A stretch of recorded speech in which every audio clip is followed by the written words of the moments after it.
Gezegeni ilk gördüğünüzde ne hissettiniz?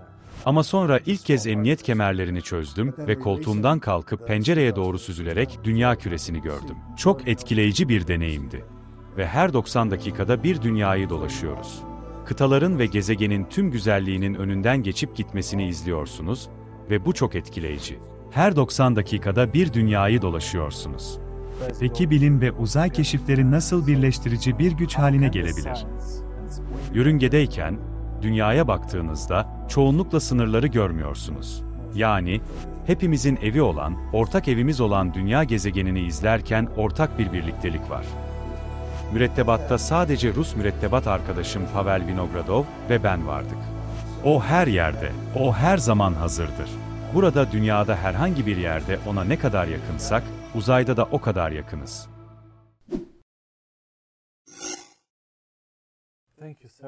Sayın Williams Bey, röportaj için bize zaman ayırdığınız için teşekkür ederiz. Bu bizim için büyük bir ayrıcalık ve zevk. Çaban, İyi Çoban Medya Kanalı. Bugün Jeff Williams ile çok özel bir röportaj yapıyoruz. Ön izlemede onun hakkında bilgi aldınız. Şimdi başlayalım. Konuya girelim. Stüdyomuz Moldova'da bulunuyor. Moldova, Doğu Avrupa'da küçük bir ülke. Moldova'nın en ünlü astronotlarından biri Yuri Gitsenka. Aslında Moldova, Doğu Avrupa'da çok küçük bir ülke. Ülkenin güneyinde Gagauz adı verilen bir halk yaşıyor. Türkçe'ye benzeyen, Azerice'ye benzer bir dil konuşuyorlar. Geçen yıl Türkiye için de bir tür dönüm noktası oldu. Tarihlerinde ilk kez 2 astronotu uzaya gönderdiler. Peki, insanlar neden uzayı keşfetmeye bu kadar hevesli? İlya, öncelikle bugün burada olmaktan çok memnunum. Bu fırsatı verdiğiniz için teşekkür ederim. Evet, uzay uçuşları ilginçtir. Bu, aslında felsefi bir sorudur. Neden yaptığımız şeyleri yapıyoruz? İnsanlık neden insanlığın yaptığı şeyleri yapıyor? Bunu tarihte de görebiliriz. Bu uzay uçuşlarına özgü bir durum değildir. Bence, her şey yaratıcının suretini taşıdığımız gerçeğine dayanıyor. Yaratıcının suretini taşıdığımız için yaratıcıyız. Meraklıyız. Çevremizdeki şeyleri düşünürüz. Daha fazlasını bilmek, anlamak, keşfetmek ve keşfetmek için bir eğilimimiz var. Bence bu, medeniyetlerin genişlemesi, teknolojinin gelişmesi, teknolojinin uygulanması, yaşamın iyileştirilmesi ve elbette uzay uçuşları ile ilgili medeniyet tarihidir. Uzaya gitmek için duyduğunuz birçok özel neden var. Ama felsefe olarak, bu sadece insanlığın keşif ve keşiflerinin şu anki sınırıdır. Gezegeni ilk gördüğünüzde ne hissettiniz? Oh, harikaydı. Bilirsiniz, elbette gitmek için yıllarca eğitim aldık ve ben tek çaylaktım. Mürettebatta ilk uçuşunu yapan tek kişiydim. Diğer herkes daha önce oraya gitmişti. Onlar da bana hazırlanmamda yardımcı oldular. Onlara birçok soru sordum. Bu yüzden ne yaşayacağıma dair beklentilerim vardı. Ama elbette, orada olmanın gerçekliği çok etkileyiciydi ve beklentilerimi aştı. Bu, Tanrım, bu nasıl olabilir? Nasıl burada olabilirim? Diye düşündüğünüz şeylerden biri. Bunun için yıllarca çalıştım. Roket motorları kapandığında ve aniden koltuğunuzda kayışlarla ağırlıksız bir şekilde süzülmeye başladığınızı hatırlıyorum. Bağlanmamış şeyler, küçük parçacıklar ve benzeri şeyler havada süzülüyordu. Ama sonra ilk kez emniyet kemerlerini çözdüm ve koltuğumdan kalkıp pencereye doğru süzülerek dünya küresini gördüm. Çok etkileyici bir deneyimdi. Bunun için antrenman yapıyordun ama. Evet, yıllarca eğitim aldım. Ama sonunda bunu gerçekten yaşamak. Bu, uzun zamandır sahip olduğunuz bir hedefin gerçekleşmesidir. Dünya küresi muhteşemdir. Uzaya gittiğimizde, dünyanın yörüngesine giriyoruz ve her 90 dakikada bir dünyayı dolaşıyoruz. Saatte 25.000 kilometre hızla gidiyoruz. Bu yörünge hızıdır. Okyanusların, kıtaların ve gezegenin tüm güzelliğinin önünden geçip gitmesini izliyorsunuz ve bu çok etkileyici. Her 90 dakikada bir dünyayı dolaşıyorsunuz. Başladığımızda, ilk soru tüm ulusların ve insanlığın tüm gelişmelerinin neden uzaya ulaşmak istediği ile ilgiliydi. Ancak bu süreçte, yazdığınız ve önceki röportajlarda bahsettiğiniz gibi, insanlar birlikte çalıştıklarında en iyi hedeflere ulaşabilirler. Peki bilim ve uzay keşifleri nasıl birleştirici bir güç haline gelebilir? Oh, evet. Tabii ki, Uluslararası Uzay İstasyonu programı çok uluslararası bir programdır. Avrupa Uzay Ajansı, Kanada, Japonya ve Rusya ile Amerika Birleşik Devletleri arasındaki bir ortaklıktan oluşur. Ve 1992'de duvar yıkıldıktan hemen sonra kuruldu. Sanırım anlaşma o zaman onaylandı. Yani çok uluslararası bir program, birleştirici bir deneyim. Bence, bugün Ukrayna'daki savaşın çok kötü koşullarında bile Uzay İstasyonu programı devam ediyor ve ortaklık güçlü ve iyi çalışıyor. Savaş durumundaki siyasi koşullar göz önüne alındığında bile. Yani birleştirici bir etkisi var. Yörüngedeyken, dünyaya baktığınızda, çoğunlukla sınırları görmüyorsunuz. Yani, hepimizin evi olan, ortak evimiz olan dünya gezegenini izlerken ortak bir birliktelik var. Siyasi haritayı görmüyorsunuz, evet, coğrafi haritayı görüyorsunuz, evet. Ama yine de sizler, uzayda farklı kültürlere ve kökenlere sahip insanlarsınız. Amerikalı, Doğulu ve Rus meslektaşlarınız arasında kültür ve dünya görüşü açısından bir fark hissediyor musunuz ve bunu nasıl aşıyorsunuz? Elbette, kültürler arasında kesinlikle farklar var. Rus kültürü, Batı Amerikan kültüründen çok farklı. Batı Avrupalılarla biraz daha fazla ortak noktamız var. Ama yine de Amerika ile Batı Avrupa arasında farklar var.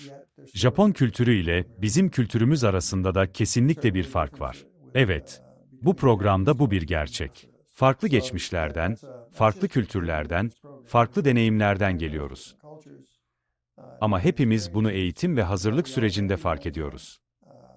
Sanırım çoğumuz diğer kültürleri anlamak, birbirimizi tanımak ve birlikte çalışabilmek için motive oluyoruz. Bir takım olarak birlikte çalışıyoruz.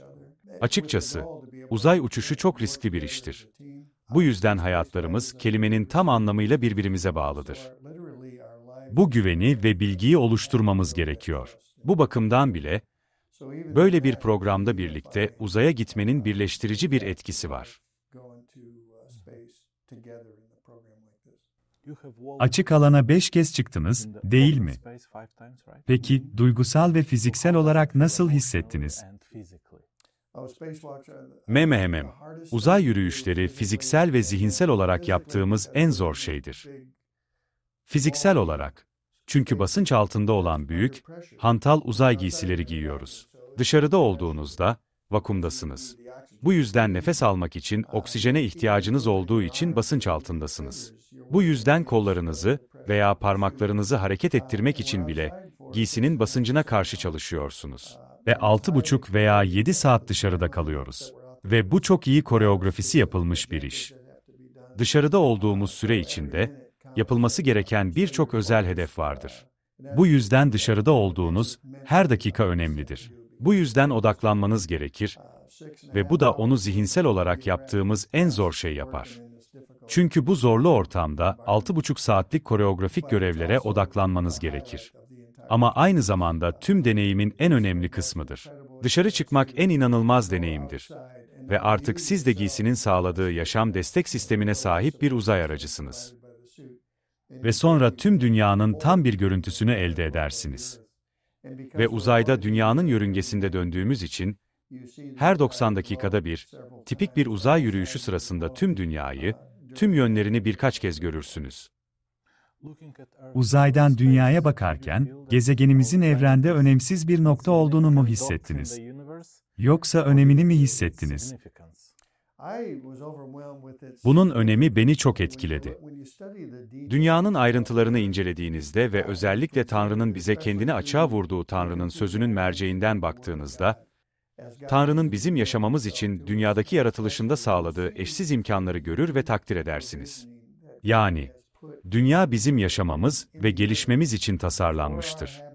Böylece evrenin uzaklarını, yıldızları, Güneş sistemimizdeki diğer gezegenleri ve daha birçok şeyi görebiliriz.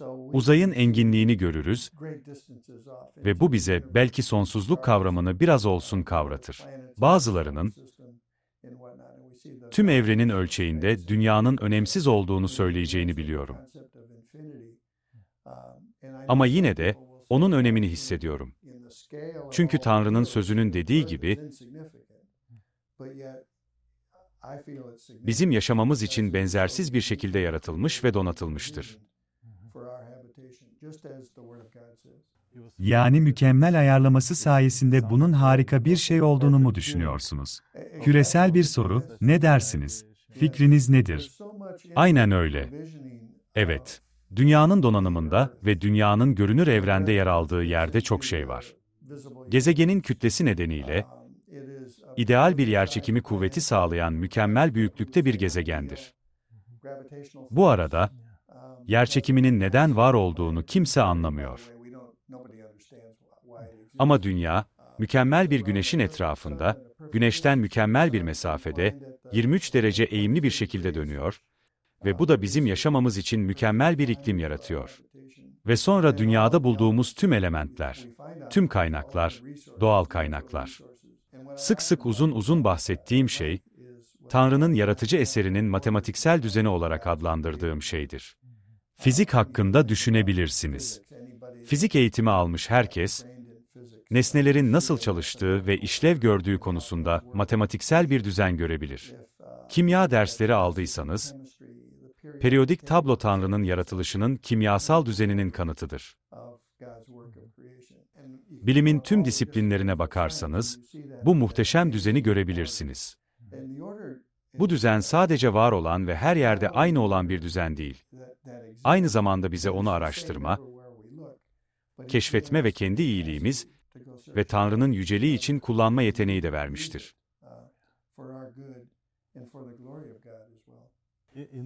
Uzay araştırmaları sizce hangi yönde gelişecek?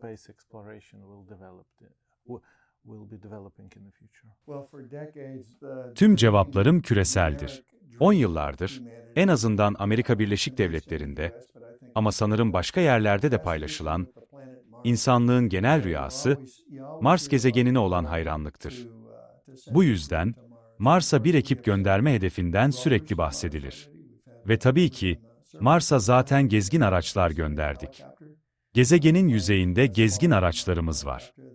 Hatta yakın zamanda Mars'ta uçan küçük bir helikopter modelimiz bile oldu. Mars, bilim kurgu döneminde, örneğin 1920'lerde, 1930'larda bile 10 yıllardır odak noktası olmuştur.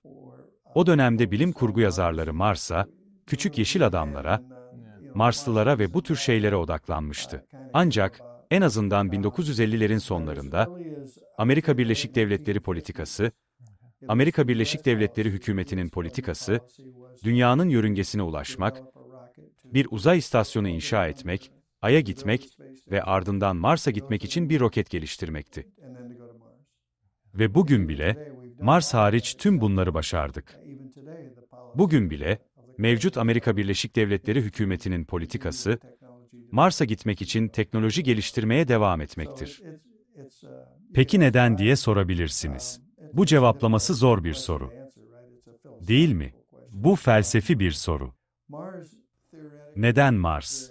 Mars, teorik olarak, Güneş sisteminde ulaşabileceğimiz ve ulaştıktan sonra hayatta kalabileceğimiz tek gezegendir. Hem oraya ulaşmak ve geri dönmek için gereken süre açısından, hem de teorik olarak hayatta kalabileceğimiz, mürettebatın yolculuktan sağ çıkabileceği bir ortam açısından. Yani teorik olarak bizim için erişilebilir. Ama hala yapılacak çok iş var. Eğitim dönemine geçelim. Başarılı bir astronot olmak için hangi beceri ve niteliklerin gerekli olduğunu düşünüyorsunuz? Tüm çocuklar, dikkatinizi verin. Çünkü bu bir çocuğun hayali. Bence çok yararlı. Amerikalı astronotların tarihsel olarak Yaklaşık yarısının askeri geçmişi olduğunu göreceksiniz.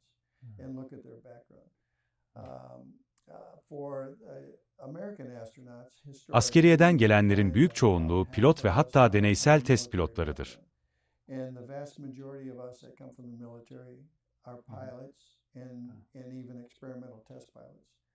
Bu da özel bir eğitim seviyesidir.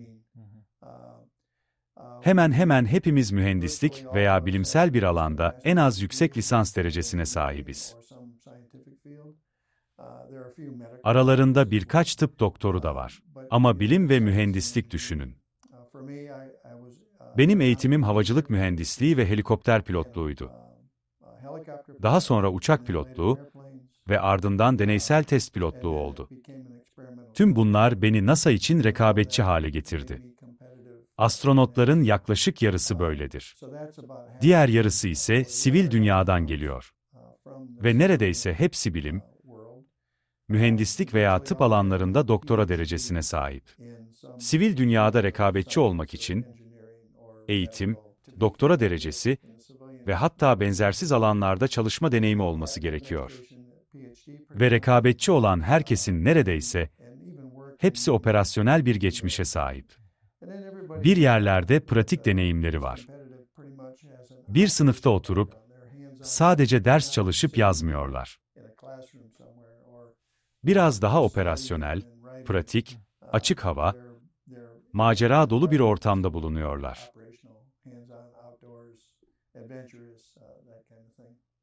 Bence çok yararlı. Ama en çok ilgilendiğiniz alanları belirlemeye çalışın ve bu ilgi alanlarınızı geliştirin. Bu ilgi alanlarınızı besleyin. Bazıları için bu ilgi alanları bir tutkuya dönüşecek ve belirli bir alana odaklanacaklar ve hedefler geliştirecekler.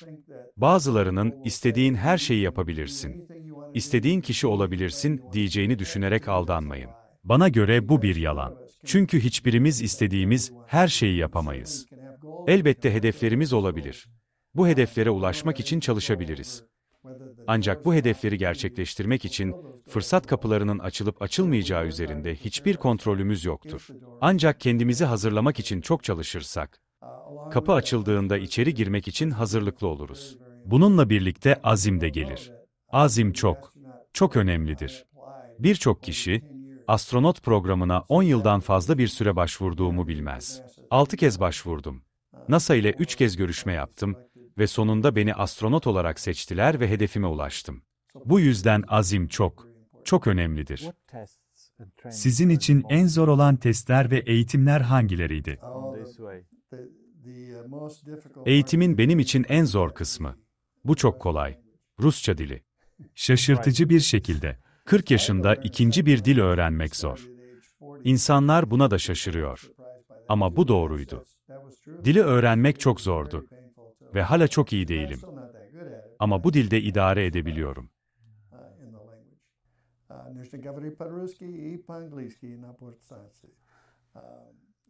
Ama diğer her şey, elbette, uzay aracını kullanmak, uzay istasyonuna başarılı bir şekilde kenetlenmek, uzay istasyonunu işletmek, uzay istasyonunu onarmak, bilimsel deneyler yapmak, uzay yürüyüşleri yapmak, dünyaya başarılı bir şekilde dönmek, uzay aracı içinde çalışmak. Bunların hepsi çok önemli şeyler ve gerekli eğitimin miktarı ve kapsamı, muhtemelen her bir unsurdan daha büyük bir zorluktur.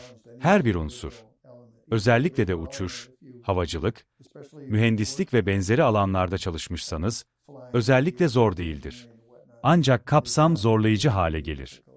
Düşünün, evinizde bir şey bozulursa ve bir uzman, bir elektrikçi veya tesisatçı çağırmanız gerekirse, onları çağırırsınız. Biz bunu yapamayız. Bu yüzden elektrikçi olmak için eğitim almamız, tesisatçı olmak için eğitim almamız gerekir. Bunu kendimiz yapıyoruz. Tıbbi konularda bile. Bu yüzden tıbbi eğitim alıyoruz. Böylece uçakta tıbbi bir acil durum olursa, mürettebat üyesine yardım etmek için müdahale edebiliyoruz. Genellikle uçakta doktor olmaz. Bazen olur ama çok nadirdir. Bu yüzden kendimiz hazırlıklı olmalıyız. Bunlar sadece birkaç örnek. Yine, Eğitimin kapsamı daha büyük bir zorluktur. Her şeyi yanınızda taşımanız gerekiyor. Siz küçük bir modelde tüm insanlığın temsilcilerisiniz. Evet, evet. 6 ay veya daha uzun bir süre boyunca gerekli olabilecek her şeye, mürettebat olarak kendiniz hazırlıklı olmanız gerekir. Bilim bölümüne geçelim. Eskiden insanlar gökyüzüne bakıp şarkılar söylerlerdi, yıldızlardan, aydan ilham alırlardı. Kutsal kitapta bile Davut, Epsilon 19'da şöyle yazar, "Gökler Tanrı'nın ihtişamını ilan eder, gök kubbe onun eserini gösterir." Bugün ise çevremizdeki güzelliği genellikle rasyonalize etme eğilimindeyiz. Şu anda olduğu gibi, genellikle yukarıdaki gizemi çok sık görmüyoruz. Şimdi, gökyüzüne çok sık bakarsanız, insanlar, "Oh, bunlar yanan gazlar" veya "Bu güneşin ışığını yansıtan nesne" diye düşünürler. Peki, bilimsel devrimle birlikte doğanın gizemini yitirdiğini ve bu nedenle Tanrı'ya inanmak için daha az yer kaldığını düşünüyor musunuz? Bunun bazı unsurları var. Ama bence bu, özellikle 20. yüzyıl boyunca ve belki de bu yüzyılın başlarında, modernizm dediğimiz dönemden kaynaklanıyor. Ama bence çoğu insanın zihninde bu başarısız oldu. Bir tür iflas etmiş bir düşünce sistemi haline geldi. Gözlemledim ki, eminim ki bu dünya genelinde geçerli. Ama özellikle Amerika'da, genel olarak maneviyat olarak adlandırılan bir şeyin yükselişi var. Genel maneviyata biraz daha açık olmak. Ama içerik olmadan. Aslında bu, eski zamanlara, paganizme kadar uzanıyor. Evet. Ve çoğu zaman, doğanın kendisi tanrılaştırılıyor. Yani, insanlar gökyüzüne hayranlık ve şaşkınlıkla bakıyorlar. Ama evrenin kendisini tanrı yapıyorlar. Ve bence bu, insan kalbinde her zaman vardır. Ancak, maneviyatın yükselişi, bu soruları ele almak için büyük bir fırsat sunuyor. Aklımda, Elçilerin İşleri 17'de Atina'daki Pavlus geliyor. Etrafına bakınıyor ve filozoflar, Marcellus Areopagus ile tartışıyor. Hepsi de aynı anlamda maneviyattı. Ama hepsi de manevi olarak düşündüğünüzde ortaya çıkan soruları cevaplamak için kendi kavramlarını takip ediyorlardı. Pavlus etrafına bakındı ve dedi ki, "Bilinmeyen bir tanrıya adanmış bir anıtınız olduğunu bile fark ettim. Biliyorsunuz, hiçbirini kaçırmak istemediniz. Tüm bu tanrılara tapınıyorsunuz. Bu insan doğasıdır. Bir şeyi tanrı yapın. Tüm bu tanrılara tapınıyorsunuz ve hiçbirini kaçırmadığınızdan emin olmak için, bilinmeyen bir tanrıya ait bu heykel var. Size bu tanrının kim olduğunu söyleyeyim. Ve bunu, elbette, lütufla bize açıklanan gerçek tanrı olan İsa Mesih'in müjdesini vermek için bir fırsat olarak kullandı." Evet, çünkü insanlar her zaman yaratıcı yerine yaratılışı tapınma eğilimindedirler. Evet, evet. Paul doğru vurguları yapmak istedi. Bir şey var, Yuhanna İncil'inin 1. bölümüne bakarsanız, Yunanca'da logos, yani kelime hakkında bahsediyor. Ve başlangıçta kelime vardı. Kelime Tanrı ile birlikteydi ve kelime Tanrı'ydı. Ve sonra bu kelimenin her şeyi yarattığını söylüyor. Onun yaratmadığı hiçbir şey yoktur. Ve sonra kelime beden oldu. İsa Mesih'ten bahsediyor. Yuhanna'nın İngilizce'de, daha doğrusu Yunanca'da logos kelimesini kullanışında çok ilginç bir yön var. Çünkü bu kavram Yunan mitolojisine kadar uzanıyor. Bu kavram, her şeyin varlığını açıklamaya çalışıyordu. Etrafımıza bakıp bir şeyler gördüğümüzde, zekayı görürüz, tasarımı görürüz, düzen görüyoruz. Ve tüm varlıkların varlığının ardındaki bu bariz zeka varlığı, logos olarak biliniyordu. Ama bu, kişisel olmayan bir güçtü. Bir tür rasyonellikti. Evrende rasyonalizm gördük. Yani bunun arkasında bir rasyonellik, bir zeka var. Eski Yunan filozofları, bunu tanımlamak için logos kelimesini kullandılar. Ama bu kişisel olmayan bir şeydi. Yuhanna diyor ki, işte Logos budur. Logos sonsuzluktan beri var. Logos Tanrı'dır ve şimdi kendini açığa çıkarmıştır. O beden almıştır. Kendini Tanrı'nın oğlunda açığa çıkarmıştır. Yani bu kelimenin Yuhanna İncil'inin prologunda kullanımı şaşırtıcı ve derindir. Bunu paylaştığınız ve kutsal kitaptan alıntı yaptığınız için teşekkür ederim. Elinizdeki kitabı görüyorum. Sizin resimlerinizi ve yazdıklarınızı içeren bir kitap. Bilim ile uğraşan ve aynı zamanda sanatı takdir eden ve sanat yapan bir insanın eşsiz yeteneğini bir araya getirmeniz ilginç. Çünkü resim de bir sanattır. Buna inanıyorum. Peki, kendi kitabınızda en sevdiğiniz resimler hangileri? Öyledir. Oh, burada çok fazla resim var. Hatırladığım kadarıyla kitapta 300'den fazla resim var. Yarım milyon resim çektim. Bu nedenle Guinness Rekorlar kitabına girdiniz mi? Bilmiyorum. En sevdiğim resimlerin çoğu bu kitapta. Elbette, dünyanın her türlü resmini bulabilirsiniz. Dünyanın farklı detaylarının resimleri var. Dağ sıraları, buzullar, kum tepeleri, mercan resifleri, şehirler, dünyanın birçok büyük şehri. Evet, bu kitabı yazmak için ilham aldım. Aslında bu benim fikrim değildi. Birkaç kişi bana gelip bunu yapmam için beni cesaretlendirdi ve ben de bu fırsatı yakaladım. The Work of His Hands. Kitabın İngilizce adı.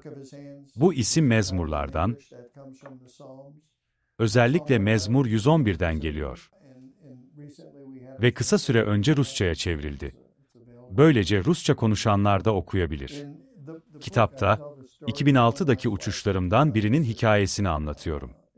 Uluslararası Uzay İstasyonu'na yapılan 13. seferdi. O dönemin ilk yarısında, mürettebatta sadece Rus mürettebat arkadaşım Pavel Vinogradov ve ben vardık. İkimiz vardık, ikimiz. Daha sonra uzay mekiği 3. bir mürettebat üyesini getirdi. Ve biz de o 3. mürettebat üyesiyle birlikte uzay istasyonunda 6 aylık görevimizi tamamladık. Kitap, fırlatmadan inişe kadar olan süreci ve o 6 ay boyunca meydana gelen tüm önemli olayları anlatıyor.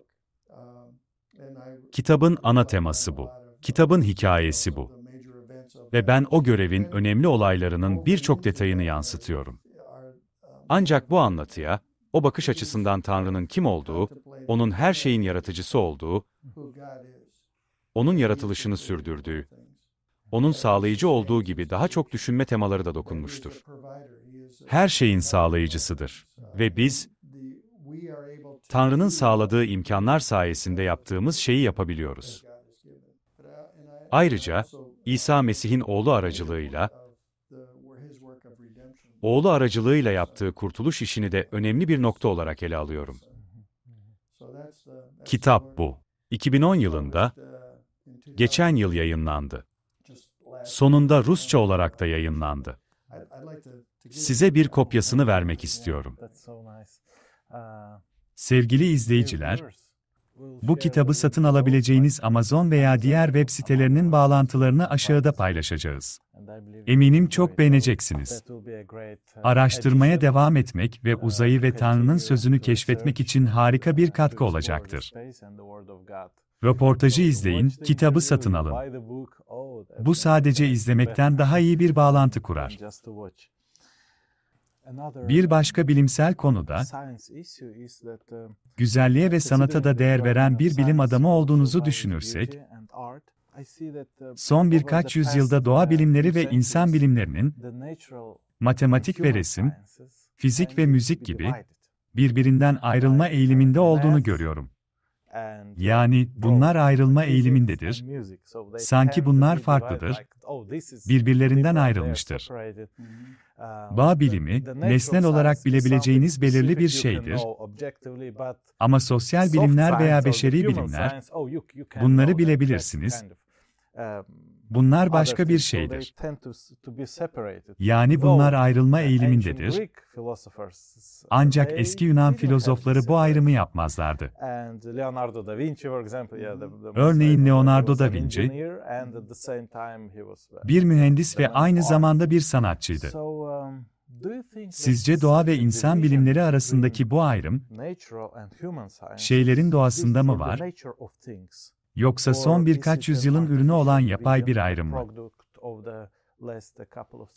Evet, ben de bunun yapay bir ayrım olduğunu düşünüyorum. Bence hepsi birbiriyle ilişkili. Örneğin, bir matematik problemi incelediğimde, tıpkı sizin sanatta güzelliği gördüğünüz gibi, matematiğin güzelliğini görüyorum.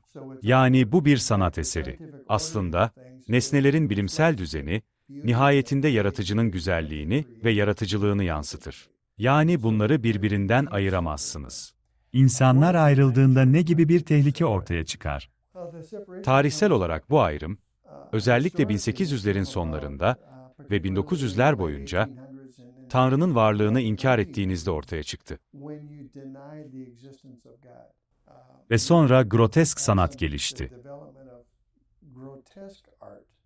Yine de sanat olarak adlandırılıyor. Ama çirkin.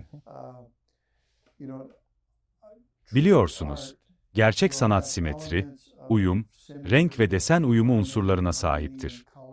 Güzellik kavramını yansıtır. Hayranlık ve şaşkınlık uyandırır. Bu arada, sahip olduğumuz tüm bu izlenimler, tüm bu tepkiler, güzellik, şaşkınlık gibi Tanrı'yı açıklama olarak gerektirir. Bu, bizim ötesinde ve üstümüzde, bizi aşan bir şeydir. Bunlar aşkın gerçeklerdir ve matematikte vardır. Fizikte vardır, kimyada vardır, optikte vardır. Kesinlikle müzikte de vardır. Müzik bir sanat olarak düşünülür. Ama müzikte matematiksel bir düzen de vardır. Bazen bir konuşma yaparken, çoğu zaman sahnede olurum ve arkamda sahnede enstrümanlar olur. Ben de bir gitar alırım ve derim ki, bu teli çaldığımda belirli bir nota ayarlanır ve siz bana bu notanın ne olduğunu söyleyebilirsiniz. Sonra teli ikiye bölüp aynı gerginliğe, tam olarak aynı gerginliğe getirip çaldığımda, hangi nota çalınır? Cevap elbette, tam olarak aynı nota çalınır. Ancak bir oktav daha yüksek. Oktavları, akorları, ritmi düşünün. Bunların hepsinin matematiksel bileşenleri vardır ve iyi müzik güzeldir. Kulağa hoştur. Ama disonansın ne olduğunu da biliriz. Gürültünün ne olduğunu biliriz. Kulağa hoş gelmez. Hoş olan, matematiksel olarak düzenli olan sanattır. Ve disonans, elbette, sanat değildir. Yani hepsi birbiriyle ilgilidir. Bilimin her yönü, bence, sanatla ilgilidir. Ve uzun yıllardır STEM eğitimine önem veriyoruz. STEM, bilim, teknoloji, mühendislik ve matematik kelimelerinin baş harflerinden oluşan bir kısaltmadır. Son yıllarda, birçok kişi buna bir ekleme yaptı ve ben de buna katılıyorum. Artık bu kısaltmaya STEAM diyorlar. Yani bilim, teknoloji, mühendislik, sanat ve matematik. Dolayısıyla, bunların birbirine uyduğu ve geri döndüğü konusunda giderek artan bir farkındalık var. Ve çoğu zaman, dünyaya bu bütünsel bakış açısıyla baktığınızda, onu yapay olarak ayırmadığınız için yaratma konusunda düşünmeye başlarsınız. Çünkü bu kavramları yapay olarak ayırmıyorsunuz. Evet, ve bu yapay olarak ayrıştırılamaz. Ve bu iki şeyi birbirinden ayırarak, tutarlı bir dünya görüşüne veya tutarlı bir anlayışa sahip olamazsınız. Çünkü seküler dünya görüşünün veya ateizmin ana fikirlerinden biri, dünyayı sadece nesnel olarak, sadece bilim yoluyla tanıyabileceğinizdir. Sözde bilimcilik, sadece bilim yoluyla gerçeği bilebileceğinizdir. Ve bu tek yoldur, sözde bilimsel fundamentalizmdir. Evet, ama elbette bu yetersiz kalır. Her zaman yetersiz kalacaktır. Bunun nedenini açıklayamaz. Bir amaç görmezsiniz. Bir neden görmezsiniz. Mantığı görmezsiniz. Nedeni, ilk nedeni görmezsiniz. Temel olarak, tüm bunları reddeder. Ve sadece gördüğünüz her şeyin, var olan her şeyin tesadüfen orada olduğunu kabul eder. Zaman içinde tesadüfen oradadır. Ama bu mantıksızdır. Tamamen mantıksızdır. Zeka görürüz, tasarım görürüz, amaç görüyoruz. Bunun arkasında bir şey var.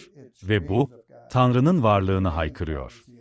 Bunun nedenini açıklayabilir misiniz? Bilimin ne sorularına iyi cevaplar verdiği ama dünyanın vermediği mi demek istiyorsunuz? Açıklama olarak Tanrı'yı gerektiriyor.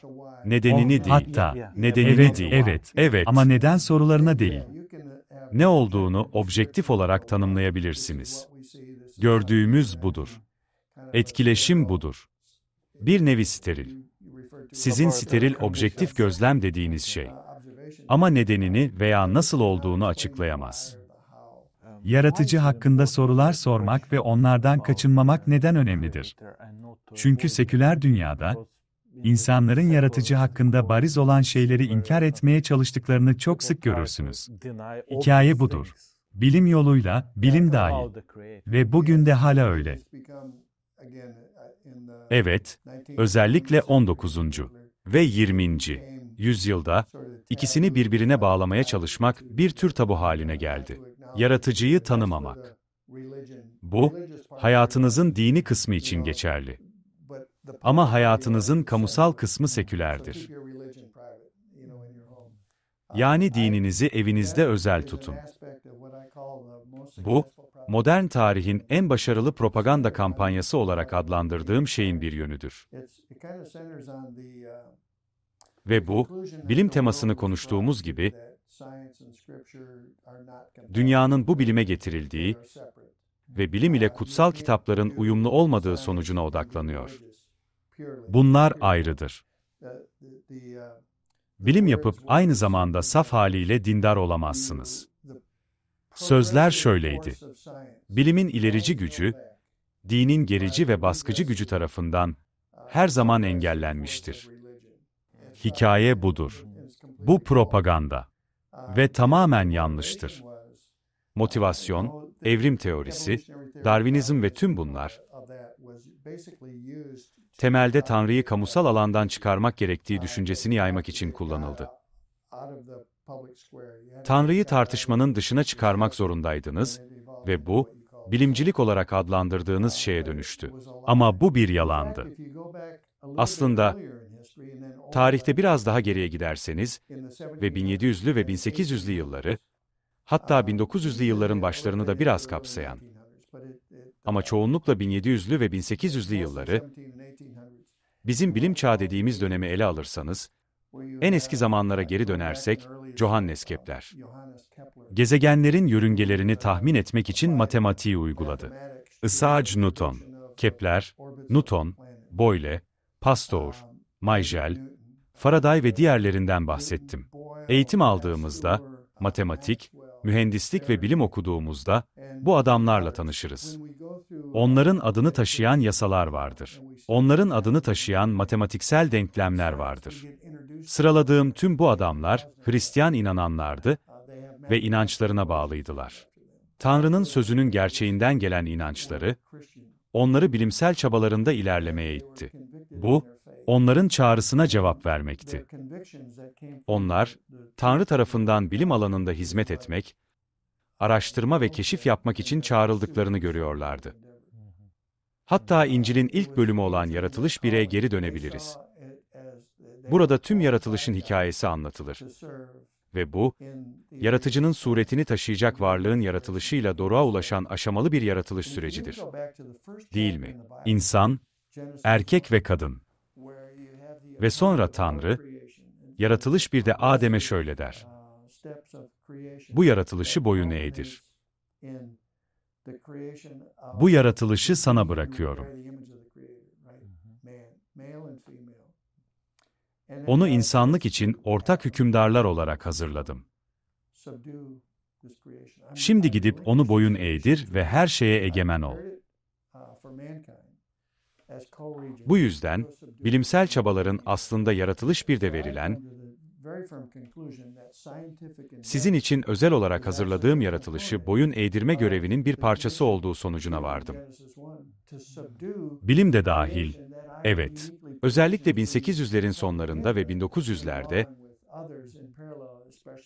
bunu ayırmaya çalışan diğerleriyle paralel olarak ortaya çıkan propaganda, bilimi canlandırmak için değil, bilimi dinin, özellikle de Hristiyanlığın engellediği gibi göstermeye çalışmak için yapılmıştı. Bunun nedeni, halkın zihninde kilisenin otoritesine ve Tanrı'nın sözünün otoritesine karşı büyük bir kızgınlık olmasıydı. Bu propaganda kampanyası, ikisini birbirinden ayırması açısından başarılı oldu. Ve bu durum bugün de devam ediyor. Kepler, Newton ve diğerleri gibi tüm bu büyük bilim adamlarının Hristiyan oldukları şeklindeki bu güçlü fikre karşı eleştirilere ne cevap verirdiniz? Genellikle 16. ve 17. yüzyıllarda herkesin Hristiyan olduğunu söylerler. Hristiyan olmaları şaşırtıcı değil. Onlar kültürlerinin ve topluluklarının bir parçasıydılar. Evet, ama Newton, Kepler, Maijel, Boyle ve diğerlerinin yazdıklarını okuduğunuzda, ders kitaplarında değil.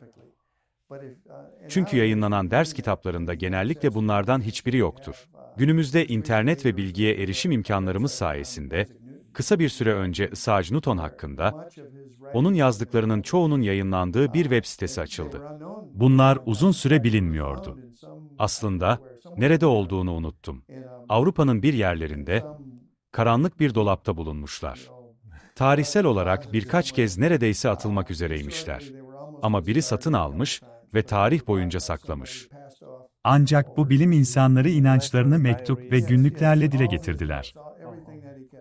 Tüm notları, sakladığı her şey, birçok yazı ve şimdi internette erişilebilir hale geliyor. Ve onun öncelikle bir teolog olduğunu görüyorsunuz. Tanrı'nın sözünü derinlemesine incelemiş ve bilimsel çabalarında kutsal kitapta gördüklerinden ilham almıştı. Zorlanmadı. Hiç zorlanmamıştı. Bu yüzden, onun hayatının bu kısmı ve diğer birçok bilim insanının hayatları, bilimsel çalışmaları ders kitaplarında yayınlandıkça modern zamanlarda filtrelenerek çıkarılmıştı. Bilim ve İncil hakkındaki bu tartışmada bu adımın hepimiz için önemli olduğunu düşünüyorum. Propaganda kampanyası açısından pek bilinmeyen bir başka küçük ayrıntıyı da belirtmeliyim ve izleyicilerinize tekrar hatırlatmak isterim. Elbette internetteki her şeye inanamazsınız. Ama yine de bilgiye erişimimiz var. Bu bilgiyi elde ettiğimizde sağduyulu davranmalıyız. Ama dinleyicileriniz, izleyicileriniz, çatışma tezini araştırabilirler. Çatışma tezi. Bu tez, temel olarak 1800'lerin sonlarında ve 1900'lerin başlarında iki Amerikalı hakkında bir hikayeyi anlatıyor. Birinin soyadı Draper, diğerinin ise White idi. İkisi de o dönemde Büyük Britanya'da Thomas Huxley ve onun filozoflar çevresinden büyük ölçüde etkilenmişlerdi. Aslında, bence birbirlerini şahsen tanıyorlardı. Ancak Draper ve White ayrı ayrı tarih kitapları yayınladılar. Draper'in kitabının adı, Bilim ve Din Arasındaki Çatışma ya da buna benzer bir şeydi. Bu kitapta, tarih boyunca bilim ve din arasındaki çatışmalara dair tüm örnekleri anlatıyordu. Bu bir tarih kitabıydı. Akademik bir çalışmaydı. White, yaklaşık 10 yıl sonra, çok daha ayrıntılı 2 ciltlik bir kitap yayınladı. Kitabın adını Bilim ve Hristiyanlık arasındaki savaş koydu. Yani aslında konuyu daha da şiddetlendirerek savaş adını verdi. Bu kitapta, tarih boyunca dinin ve Hristiyanlığın gerici gücünün bilimin ilerici gücünü her zaman engellediğine dair örnekler verdi. Bilim ile ilerleme kaydedilebilir. Din işin içine girerse bu mümkün olmaz. Bu 2 ciltlik büyük kitabın teması temel olarak buydu. Aynı zamanda çok agresif bir konuşmacıydı. Ve özellikle Amerika'nın doğu kıyısında çok rağbet gören bir konuşmacıydı. New England, New York, doğu kıyısı boyunca. Özellikle bu eserleri yayınladıktan sonra, konuşma turlarında çok agresifti. Ancak, akademik dünyada, Ivy League okullarında, tarih bölümleri olan okullarda ve özellikle bilim tarihini inceleyen okullarda, bu yayınların yayınlanmasından 15 veya 20 yıl sonra, hem Draper'ın hem de White'ın eserlerinin meşru olmadığı anlaşıldı. Bunlar uydurmaydı.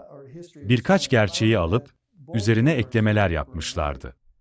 Yani bunlar propaganda amaçlı eserlerdi.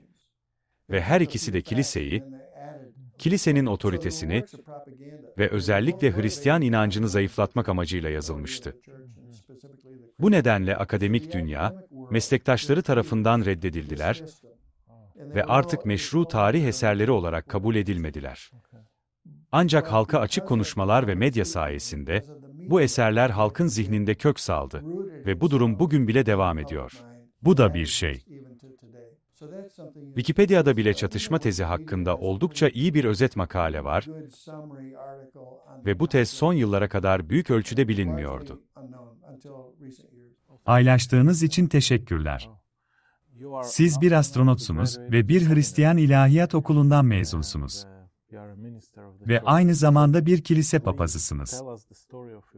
Lütfen bize Tanrı ile olan ilişkinizin hikayesini, yolculuğunuzu anlatın.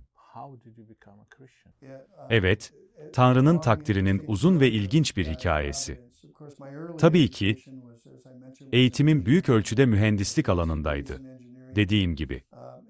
Mühendislik alanında yüksek lisans ve doktora derecelerim var. Daha sonra askeri kariyerim sırasında ulusal güvenlik ve stratejik çalışmalar alanında yüksek lisans yaptım. Yani, hayatım boyunca teoloji eğitimi almadım. Ama oldukça erken bir yaşta, yaklaşık 30 yaşımdayken, aslında süreç başladıktan sonra 29 yaşındayken, eşim ve ben inançlı değildik. Kültürel Hristiyanlar olarak yetiştirilmiştik. Ama canlı bir inancımız yoktu. We got to a point in our marriage ve had problems in our marriage. We got to a point of crisis. There was little hope left. Birlikte ayrıldık ve çevremizdeki dünyanın tüm etkileriyle karşılaştık. Birçok kişi için yaygın bir hikayedir. Ancak bu durumlar sırasında eşim önce yerel bir kiliseye ulaştı. Ve rahip, ona destek olmak ve ona hizmet etmek, temel olarak da müjdeyi tanıklık etmek amacıyla birkaç kadın ekibi gönderdi. Ardından, Hristiyan olan bazı komşularımız da ona yardım etti. O zamanlar yaklaşık 1000 kilometre uzaklıktaki bir askeri görevdeydim. ABD'ydik. O, Teksas'taydı. Ben Alabama'daydım. Birkaç ay boyunca, kokpitte olmadan önce uçuş yenileme eğitimine devam ediyordum. Bu zamanlar çok zorluydu. Çünkü akşamları telefon olmadan konuşurduk. Bu, 1980'lerdi. Ama bu konuşmalar pek iyi değildi. İlişkimizde önemli bir gerilim vardı. Bir gece onu aradım ve sesinde, tavrında farklılıklar vardı. Ona, "Sesin farklı geliyor. Ne oluyor?" diye sordum. Ve bana, "Yeniden doğdum," dedi. Komşuların ve o kadınların tanıklığı sayesinde olmuştu. Bir akşam, yalnızdı ve İsa Mesih'in müjdesinin ve kurtuluşla gelen güvenin gerçekliği karşısında çok etkilendi. Bu sadece gelecek için değil, bugün de geçerliydi. Durumların değişeceğine ve her şeyin çok daha iyi olacağına inanmadı. Ama onun orada olacağını ve ona bakacağını biliyordu. Böylece Mesih'e iman etti ve ona, "Bunu bana anlatmaya çalış," dedim. Tabii ki şüpheyle yaklaştım. Bana mektupla broşürler gönderdi ve yaklaşık bir hafta sonra onları aldım. Broşürlere baktım ve düşündüm ki, bu propaganda. Soğuk Savaş döneminde askeriyede subay olduğum için, propaganda nedir biliyordum. Ama bu broşürler, beni dairemdeki Gideon İncil'ine yönlendirdi ve İncil'i incelemeye başladım. Sonraki birkaç ay boyunca, özellikle Yuhanna İncil'i ve Romalılar mektubunu çalıştım. Ekim ayında başladı. Ocak 1988'de hayatımı Mesih'e adadım. Benim için bu, çok analitik biriyim. Benim için detayları anlamam gerekiyordu.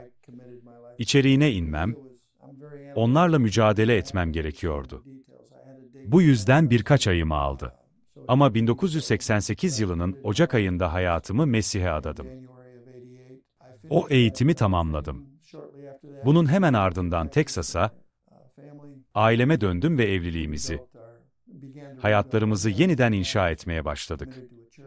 Bir kiliseye bağlı olduk ve sonra imanımızda büyüdük. Çok erken, birkaç ay içinde, belki de o zamanlar Grace to You adlı, dünyada yayılan radyo programını keşfettim. Bu, Kaliforniya'daki John MacArthur'un radyo hizmetidir. Ve her akşam bu programı dinlemek, benim alışkanlığım haline geldi. Yıllar boyunca John bana İncil'i başka hiç kimse gibi öğretmedi. Moldova'da ve Gagavuzlar arasında ailelerimiz geleneksel olarak çok güçlüydü. Ancak şimdi göç ve farklı dünya görüşlerinin etkisiyle aileler parçalanıyor. Hikayeniz bizi izleyen birçok kişiye umut veriyor.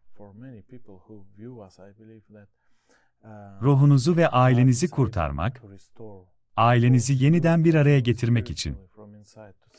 Yani bu hem kişisel kurtuluş hem de parçalanmış veya çok zor koşullarda olan aileleri yeniden bir araya getirmek için bir mesaj.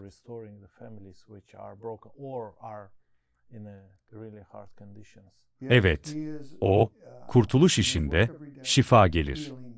Bu, bireyler olarak kendimizin şifasıdır. Aynı zamanda ilişkilerimizin şifasıdır. Hayattaki en merkezi ilişkimiz, çoğumuzun evliliği ve aile bağlamında, çocuklarımızı yetiştirdiğimiz ailedir. Bu arada, ayetlere bakabilirsiniz. Tanrı'nın ilk kurumu evlilik ilişkisidir. Bu, varoluşumuzda temel bir unsur. Hristiyan görüşünde ve İncil'de temel bir ilkedir. Bu Tanrı'nın fikri, insanın değil. Kesinlikle. Ve bu, yalnızca onun kurtuluş veya evlilik kurumundaki işini anlamakla tatmin edici bir şekilde gerçekleştirilebilir. Ve bu, Mesih aracılığıyla gelen kurtuluşla mümkündür.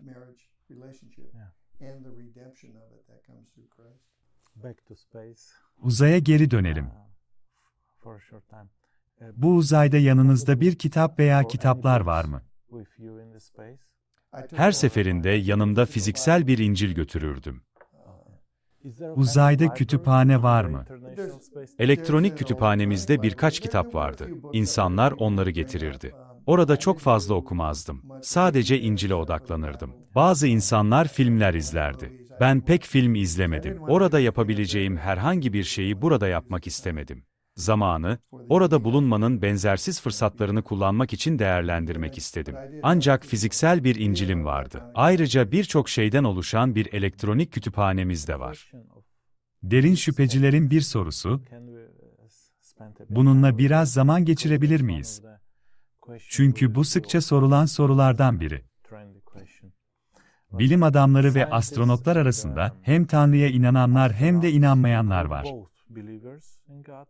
Yani uzayın kendisi bir insanı inanmaya ya da inanmamaya her zaman ikna etmiyor. Genellikle bunun bilimin ve uzay araştırmalarının güzelliği olduğunu söylerler.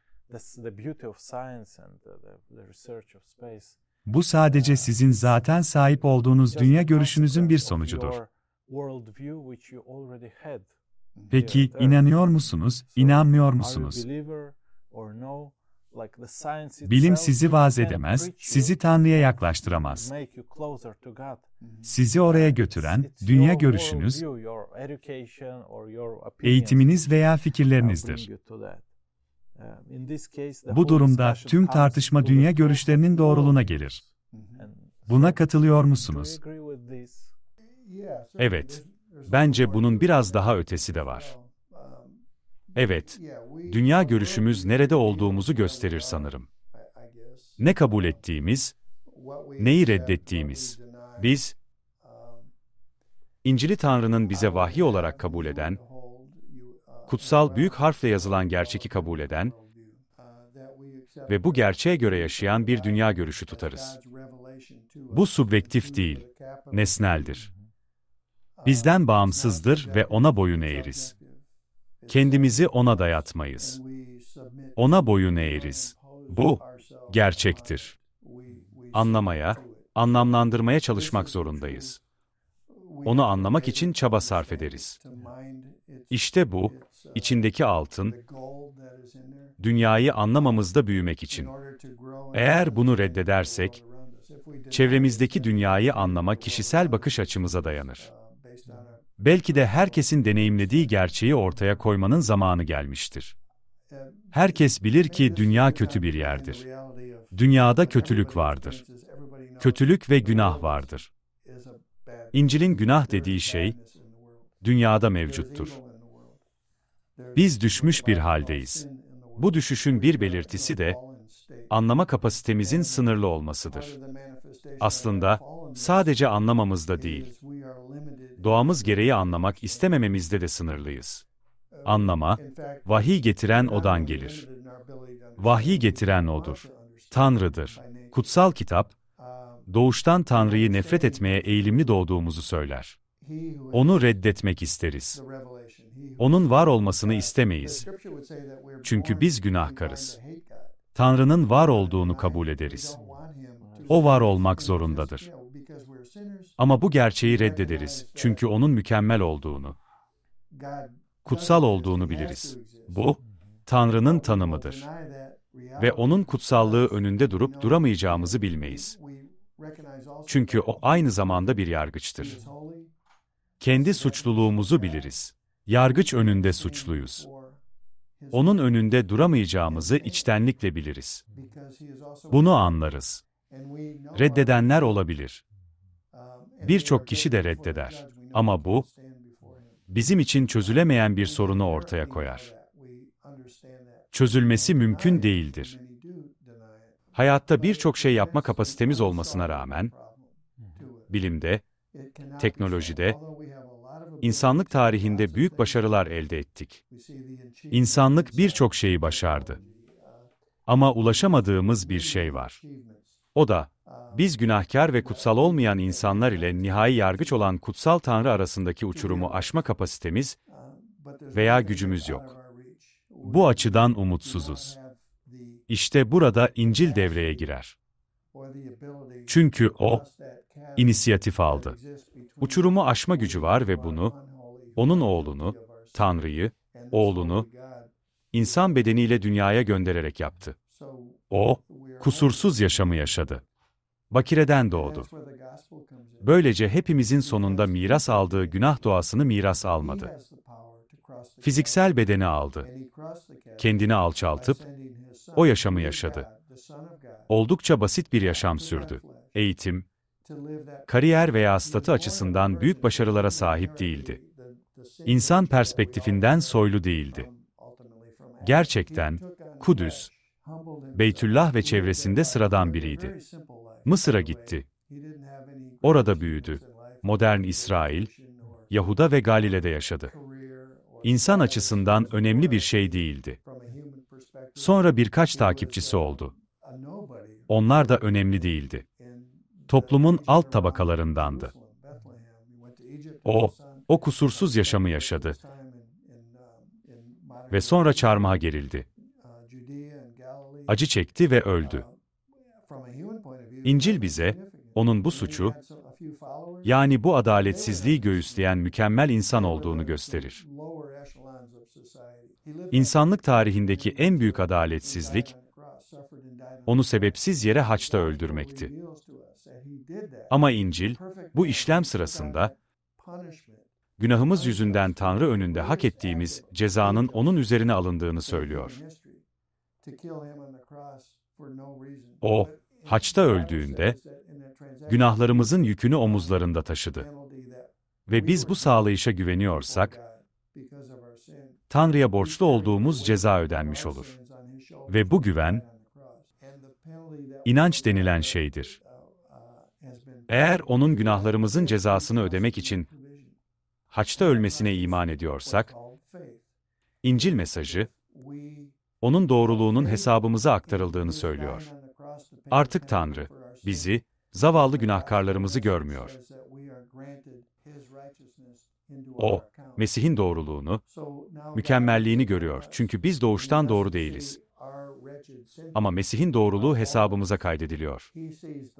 Buna bazen büyük değişim denir. O, günahlarımızı üstlenir. Biz de onun doğruluğunu kazanırız.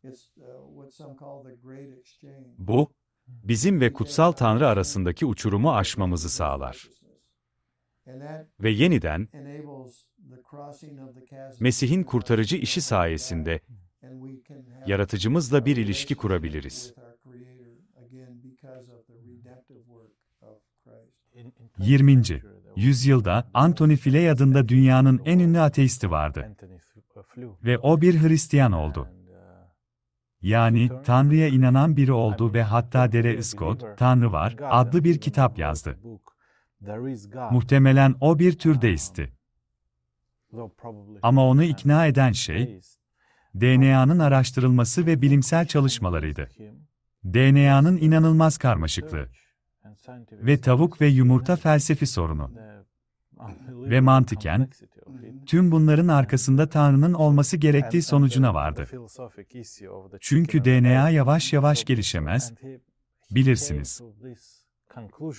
Yani DNA, Darwin'in evrim teorisini çürütür. Yani bilimsel araştırmalar vardı. Onlar onu ikna etti ve o da Tanrı'nın var olduğuna inanmaya başladı. Ama çoğu insan böyle değildir. Bilimsel araştırmalarla imana gelen kimseyi tanıyor musunuz? Çünkü inanan, okuma yazma bilmeyen insanlar bile var.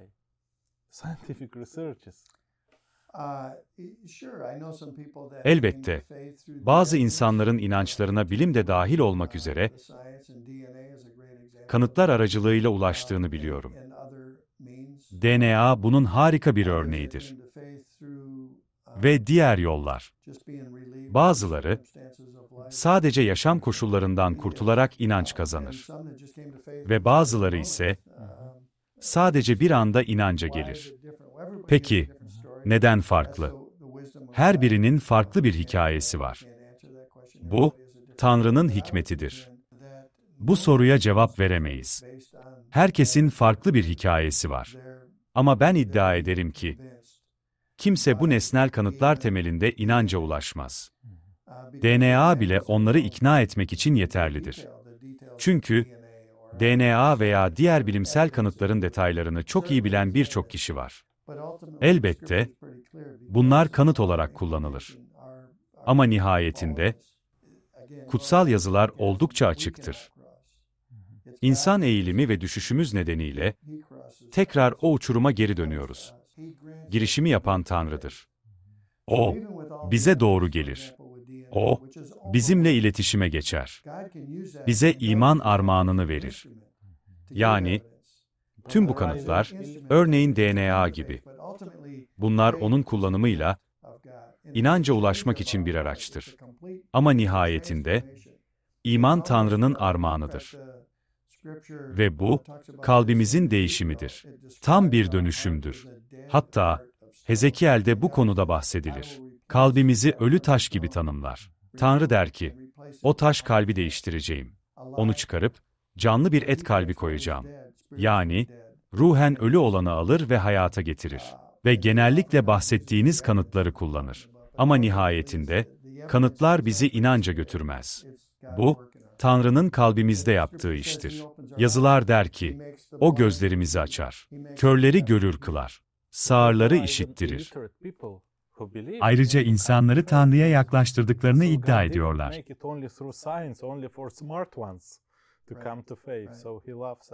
Evet. Ve bu, lütuf kavramını büyütür. Lütuf, hak edilmemiş iyiliktir. Yapmış olduğum hiçbir şey, onu hak etmemi sağlamaz. Örneğin, zekam veya akıllı düşüncelerim, beni inanca götürmedi. Bu, tamamen Tanrı'nın lütfudur. Ve neden böyle olduğunu cevaplayamam. Hepsi O'nundur. Bu, O'nun seçimi. İçimde onu hak edecek hiçbir şey yoktu. İslam, Yahudilik, yeni spiritüalizm, Doğu felsefesi ve dini var. Neden Hristiyansınız?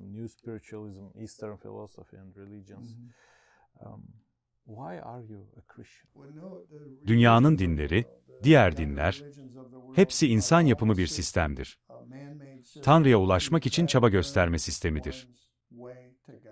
İnsanların yaptığı işler üzerine kuruludur. Bu şekilde yaşa. Bu şeyleri yap. Bu şeyleri yapma. Ve belki de bu da çok fazla güvence vermez. O zaman belki merdiveni tırmanıp Tanrı ile birlikte olabileceksin. Ama bunlar insanın işleri. Hristiyanlık tamamen farklıdır. Tanrı'ya kendi çabamızla ulaşamayız. Tanrı, işlerini kendi perspektifinden yapmıştır. Bu nedenle, odak noktası Tanrı'dır. İnsandan çok. Diğer tüm dinler ise, tekrar ediyorum, çalışmaya dayalıdır. Ve insanın Tanrı'ya ulaşmak için yapabileceklerine odaklanır. Büyük bir fark var. Bu arada, başka bir büyük farkı da söyleyeyim. Dünyanın dinlerini, eğer onların temel aldığı literatürü okursanız, ya neredeyse bir kişinin hayalinde bir gece içinde ortaya çıkmışlardır, ya da yazılı metinler, tutarlı bir anlam taşımadan birikmiş koleksiyonlardır. İncil çok tutarlıdır. Tutarlılığı görmek için çaba göstermeniz gerekir. Ama son derece tutarlıdır. Yaklaşık 1500 yıl boyunca, hatırladığım kadarıyla, 40'tan fazla farklı yazar tarafından yazılmıştır. Ve içinde, gerçekleşmiş ve daha sonra yerine gelen kehanetler vardır. Kayıtlar mevcuttur. Ve bu kayıtlar sadece İncil'de değil, aynı zamanda İncil dışı tarihi belgelerde de bulunur. Bu, tarihe dayanır. Bu, gelişen tarihtir. Tarihi, Tanrı'nın kurtuluş planının gelişimi olarak görüyoruz. Bu anlamda benzersizdir. Bunu Tanrı'nın sözü olarak adlandırıyoruz çünkü, 1. 500 yıl boyunca 40 farklı yazar tarafından yazılmış olmasına rağmen, bu sözlerin Tanrı'dan ilham aldığına inanıyoruz. Ve bireysel yazarlar, kendi düşünce ve iradeleriyle yazmış olsalar da, nihayetinde Tanrı'nın büyük takdir ve yönlendirmesiyle, Tanrı onları yazarken yönlendirmiştir veya rehberlik etmiştir. Elbette, bu kitaptan öte pek çok başka yazı da vardır. Bu, tüm tarih düşünüldüğünde nispeten küçük bir kitaptır. Ama Tanrı'nın vahyinde gerekli olan her şey, Tanrı'nın belirlediği şekilde bu kitaptadır. Bu nedenle, bu konuda yeterlidir. Bu, dünyadaki diğer dinlerle hiç karşılaştırılamaz. Tamam. Birkaç argüman için teşekkür ederim. Yani kutsal kitap, Tanrı'nın sözü hakkında çok konuşuyorsunuz. Hayatınız kutsal yazıları okuyarak değişti. Tanrı, sözü aracılığıyla, kutsal kitap aracılığıyla çalışır. Yani Tanrı'nın sözü hakkında çok konuşuyorsunuz. İncil'den en sevdiğiniz hikaye, benzetme, bölüm veya ayet hangisidir? Hatırlayabilir veya alıntı yapabilir misiniz? Çok sayıda var. Çok derin bir şekilde bahsettiğim, John'un ön sözüyle ilgili. Logos kavramı. Mezmurlar harika. Büyük güvence sağlarlar. Pavlus'un yazıları ise en sevdiğim eserler arasındadır. Yani, favori bir tanesini seçmek zor. Değil mi? Evet, bir tanesini isimlendireceğim. İngilizce çevirideki Mezmur 111. Biliyorum. Bazen mezmurlar, farklı dillerde farklı numaralandırılabilir. Rusça'da 110. Mezmur. İngilizce veya Türkçe'de 111. Evet, İngilizce'de ise Mezmur 111, 2. Ayet şöyle der. Rabbin işleri büyüktür. Onları seven herkes tarafından incelenir. Bu, bilim ve kutsal yazılar konusunu ele alırken kullandığım ana tema ayetim. Bu ayet benim tema ayetim haline geldi çünkü. Daha önce bahsettiğim bazı bilim insanlarının da tema ayetiydi. Rabbin işleri büyüktür. Bu yüzden Tanrı'nın işleri hakkında konuşmak. Tanrı'nın işleri arasında onun yaratma işi, yaratımını sürdürme işi de vardır. Yaratım, yalnızca onun sürekli destek gücü sayesinde var olur. Onun sürekli gücüyle var olur. Bu, onun sürdürme işidir. Aynı zamanda onun sağlama işi hakkında da konuşabiliriz. Bu konuya da değindim. Günbegün hayatlarımızın gelişimini sağlayan, onun takdir edilmesi işi hakkında da konuşabiliriz. Her birimiz benzersiz yeteneklerle donatılmış, her birimiz annemizin rahminde benzersiz yaratılmış ve her birimiz, zaman içindeki kısa ömrümüzde, benzersiz çağrımızı yerine getirmek üzere özel olarak yeteneklendirilmişiz. Doğumdan fiziksel ölüme kadar olan bu kısa zamanda. Ama onun takdir edilmesi işini gördüğümüzde, kişisel açıdan önemli olur. Her gün onun gelişen takdir edilmesi işi. Tüm bunlar, yalnızca onun kurtuluş işi merceğinden bakılarak anlaşılabilir. Yani yaratım, sürdürme, sağlama, takdir edilme ve kurtuluş. Rabbin işleri büyüktür. Onları seven herkes tarafından incelenir. Orada iki fiil var. İncelemek ve sevmek. Belki de Tanrı'nın işlerini incelemek veya onlara sevinmekle ilgili bir emir olduğunu düşünebiliriz. Ama hayır.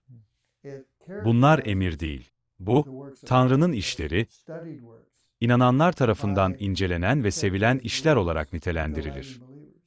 Tanrı'ya ve özellikle İsa Mesih'e inanan bir kişi, Yeni Ahit'teki İsa Mesih'in müjdesine bakarak, Tanrı'nın işleri büyüktür.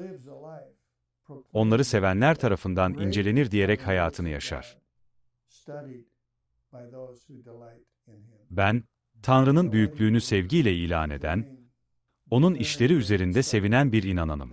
Bu, Mesih'e inanan birinin görevidir. Ne kadar önemli bir yetenek bu, insanları sevindirmek. Evet, bu, onun Tanrı'nın suretinde olduğunu yansıtıyor. Bu, insan olmanın anlamını yansıtır. Hayvanlar hiçbir şeyden zevk almazlar. Hiçbir şey üzerinde çalışmazlar. Sadece yaşarlar. Bu, yaratıcının suretinde olmanın benzersiz bir özelliğidir. Biz, yaratıcının suretinde olmamız nedeniyle yaratıcıyız. Anlamı ararız çünkü o, nihayetinde anlamdır. Güzelliği takdir ederiz çünkü o, en yüce güzelliktir. Tüm bunlar birbirine bağlı. Konuştuğumuz her şey. Röportajımızın sonuna geliyoruz. Bu son soru grubu. Bunları ben hazırlamadım.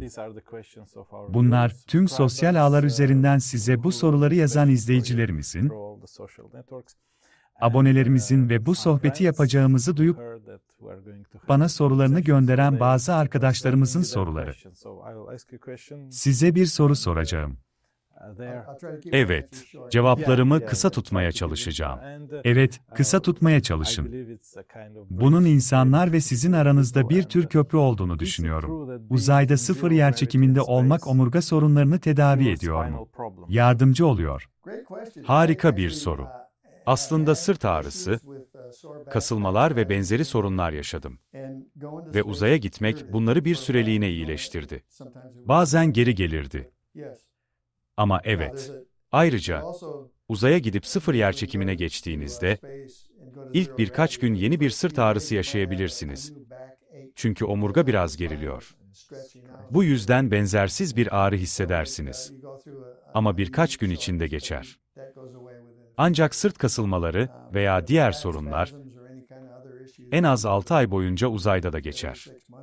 Evet, çok faydalı oldu. Sırt problemi olan bir adam bana yazdı. Peki, bunu tedavi ediyor ama uzayda hangi hastalıklar ortaya çıkıyor? Astronotlara özgü bazı hastalıklar var mı?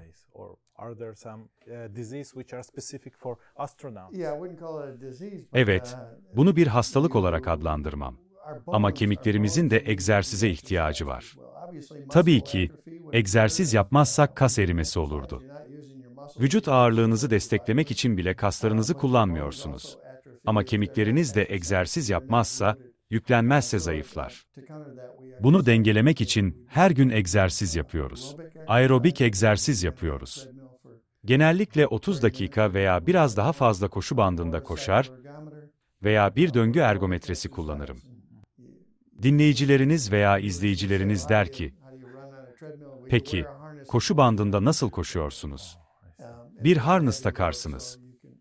Bu sizi aşağı doğru çeker ve ağır bir yük oluşturur. Böylece neredeyse formda kalabilirsiniz. Ayrıca, dirençli egzersiz cihazı dediğimiz bir ekipman kullanıyoruz.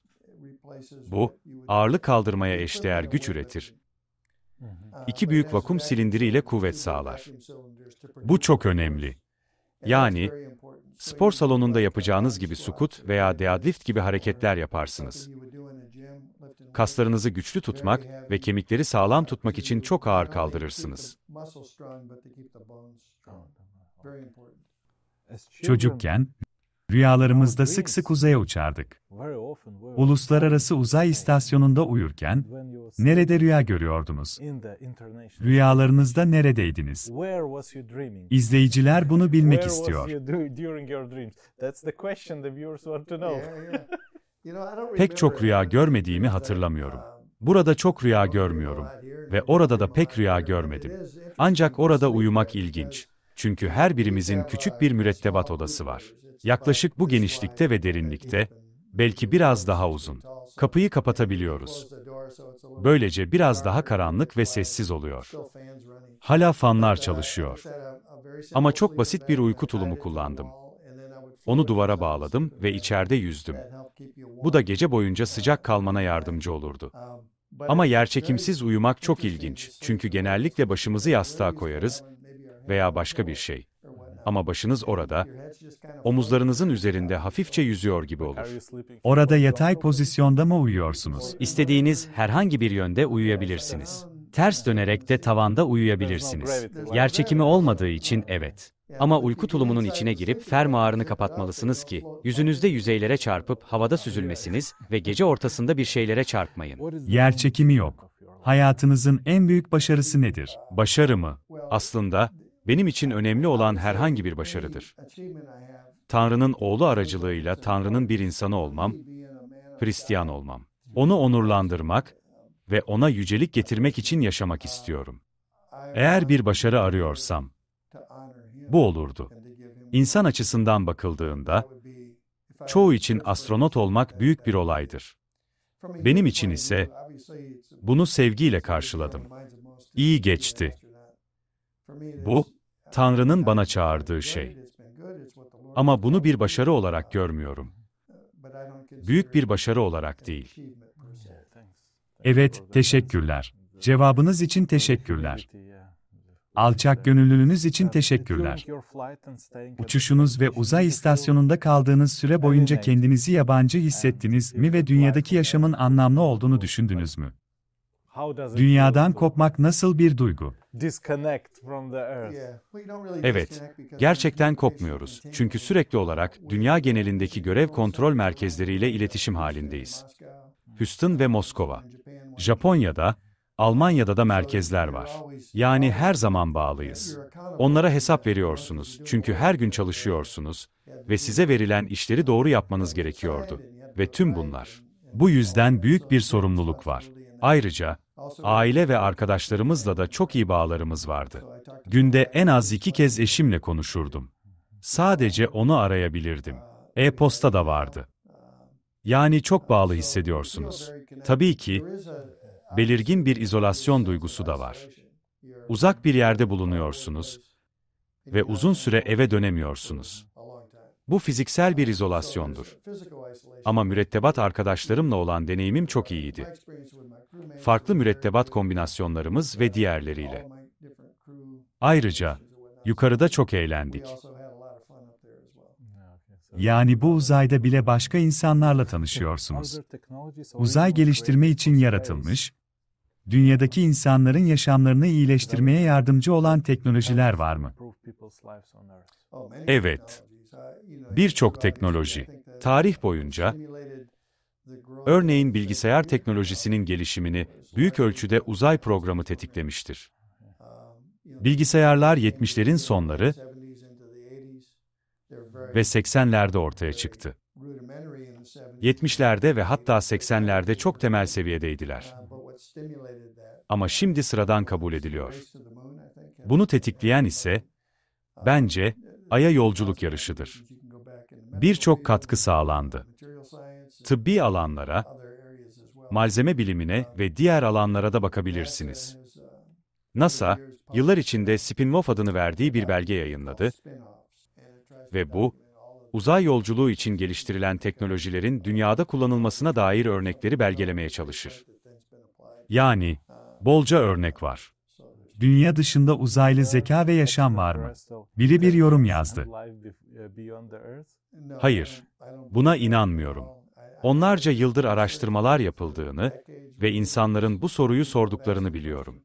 Bence bu, kişinin felsefi duruşuna ve Tanrı ile ilgili inançlarına dayanıyor. Tanrı'nın bize vahyi ve açıklamasıyla ilgili bir soru. Dünyaya bakış açımızda bu temel bir noktadır. Eğer burada tesadüfen, zaman içinde rastgele olduğumuzu düşünüyorsak, elbette zaman içinde başka yerlerde de hayatın var olacağı sonucuna varılır. Bu nedenle, başlangıçta Tanrı'nın olmadığı varsayımıyla başlarım ve burada varoluşumu açıklamaya çalışıyorum. Eğer bu açıklama aracılığıyla varoluşum rastgele ise, o zaman kesinlikle başka bir şeyler de vardır orada. Felsefe olarak, bu sorunun ve arayışın motivasyonunun bu olduğuna inanıyorum. Ama hayır, başka herhangi bir yerde yaşam olduğunu düşünmüyorum. Lütfen bize gerçeği söyleyin. Dünya düz mü? Son yıllarda neden böyle bir şeyin ortaya çıktığını bilmiyorum. İlk defa 2016 yılında duydum. İronik bir şekilde, son uçuşum sırasında, uzay istasyonundayken, görev kontrolü bana sosyal medyadan bazı yorumlar göndermişti. Bunlar düz dünya ile ilgiliydi ve ben bunun bir şaka olduğunu düşünmüştüm. Başta bunun bir hiciv olduğunu sanmıştım.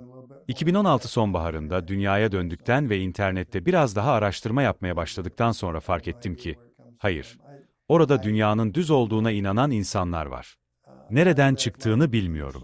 O uçuştan sonra, başlangıçta tartışmaya mantıklı bir şekilde katılmaya ve kullandıkları argümanların tamamen yanlış olduğunu göstermeye çalışıyordum.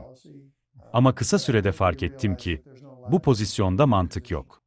Bu yüzden cevaplarım çok kısa oluyor. Bu tam anlamıyla aptallıktır. Tam anlamıyla aptallıktır. Ve son soru. İnsanlar uzay istasyonundan Tanrı'ya dua ettiklerinde, Tanrı onları daha iyi duyuyor mu? Çünkü Tanrı'ya daha yakınlar mı?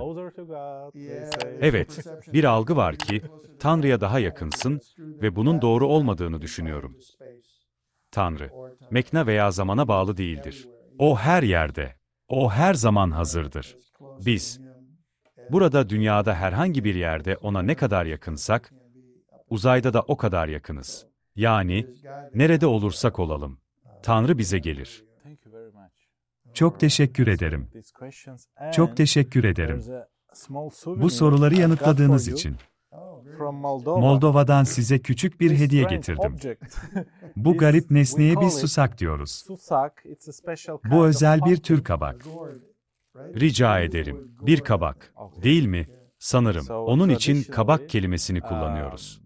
Gagavuzlar ve Türkler geleneksel olarak eşyalarını saklamak için kullanırlardı. Çok güzel. Ve bu halı, geleneksel halı, geleneksel süslemelerimizde. Rica ederim. Teşekkür ederim. Çok güzel. Çok teşekkür ederim. Röportaja katıldığınız için teşekkürler. Rica ederim. Ve bir gün, Tanrı isterse, memleketinize gelmeyi dört gözle bekliyorum.